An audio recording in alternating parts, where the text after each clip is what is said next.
Trump coin has been rallying in the past couple of days, but is this something that you should be buying, or should you be running to Mexico to avoid it?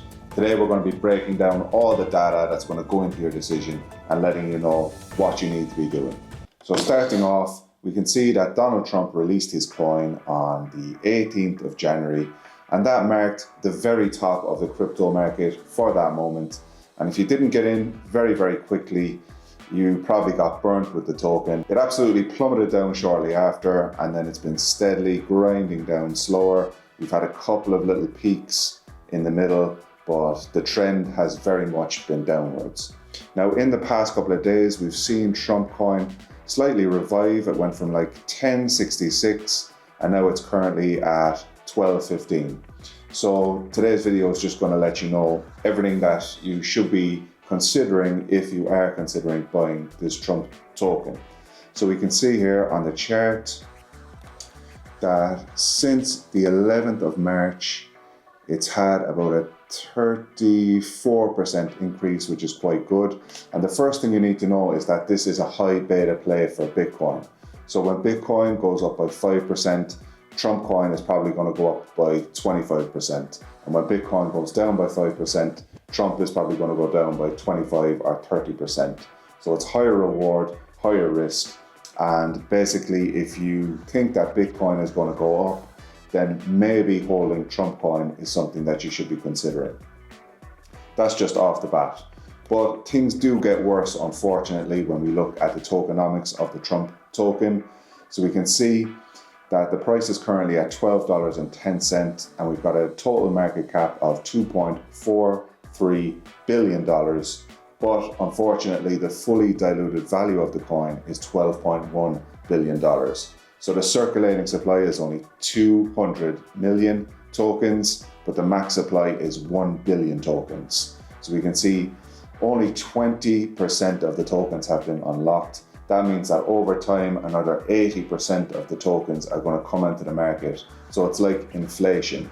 And we can see here that the next release of tokens is going to be 20% of the supply. So 40 million tokens at $12. $484 million of the tokens going to be unlocked in 33 days. And the people that are getting those tokens, there's a very strong chance that they're just going to immediately sell all of them, or at least a good portion of them. And that's just sell pressure on the token, which is probably going to send it down. So if you are holding Trump token or you're going to buy it, just keep in mind that this is going to be happening in 33 days. Now, the second thing we need to consider is the macro conditions. So basically, what's going to drive the prices of cryptocurrencies higher is liquidity in the market. So that's basically when the Fed and the government are printing new money. That money is eventually going to trickle into Bitcoin and crypto, and it's going to send those prices up. So if we're in a stage in the cycle where money's being added, then we can reasonably expect the prices of crypto to be going up as well.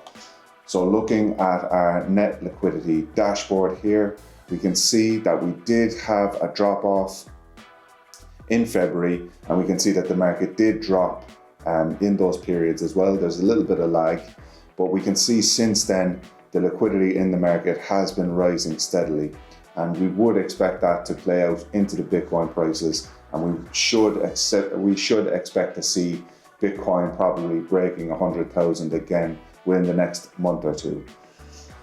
So obviously, another thing that is going to verify that is the stable coin supply. So this is the amount of money going from fiat into stable coins like USDC and USDT. People taking money from their traditional banking accounts and putting it into the crypto market. And we can see that that's been steadily rising since the start of the year.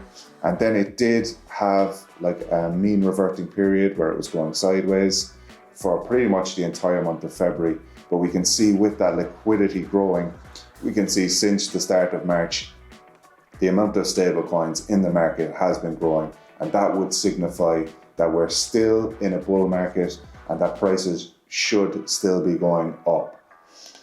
Looking at the macro indicators, and it's pretty much 50-50 here. A lot of them are saying we're oversold and that there's good value, and then a lot of them are saying that we could go down further again. So it looks like the long-term holders have just started accumulating again at these prices, and the short-term holders are selling. So that means basically we want to be doing the opposite of what the short-term holders are doing, and we want to be doing exactly what the long-term holders are doing, because they're the ones that actually make profit in the end. Value days destroyed multiple, this is a very good one. Basically, it's when long-term holders sell, it's the amount of days they've had that Bitcoin for, and when they sell it, all those days are destroyed. So when that's high, that's a very good indication that we've reached the top of the market, and we can see how accurate that was moving back in time. All right, currently we're at a level where almost no value days are being destroyed at the current moment, and that would signal that there is value in the market. So do I think that Bitcoin price is going to go up? Well, probably 70% yes, we're still in a bull market, and 30% we could go down lower. Okay, what else do we want to look at? We want to look at who's buying the token and how much activity there is on the chain. So basically, we can see a huge amount of volume when it kicked off, and as the price went down, we can see it dying off. And then we can see on the peaks in price that, we had little spikes in the volume at those times as well. Now, currently, we are seeing it coming up a little bit. And if it is very low, that's not necessarily a bad thing, because oftentimes we want to buy when nobody's thinking about the coin, and then when attention comes back to it, the price plummets, the price rises up, and then it's too late to get in. So the fact that volume is particularly low isn't necessarily that bad of a thing. So who's actually accumulating the coin now? We can see small term holders, that's just over $1,000 worth, has been going down and down and down, but then just recently in the last couple of days, it's been moving up again. So to see sustained price increases in Trump, we want to see that really starting to kind of move upwards a little bit more. Medium-sized holders, same thing, 12 grand of the token, has been moving down for a long time. We're just starting to reverse and increase now again. And it's the same with the whales. That's people holding $120,000 of the token. Has been moving along sideways, but then just recently starting to increase slightly again. So it's not clear from that whether the price is going to go up or the price is going to stay the same, but it's definitely something worth keeping our eye on.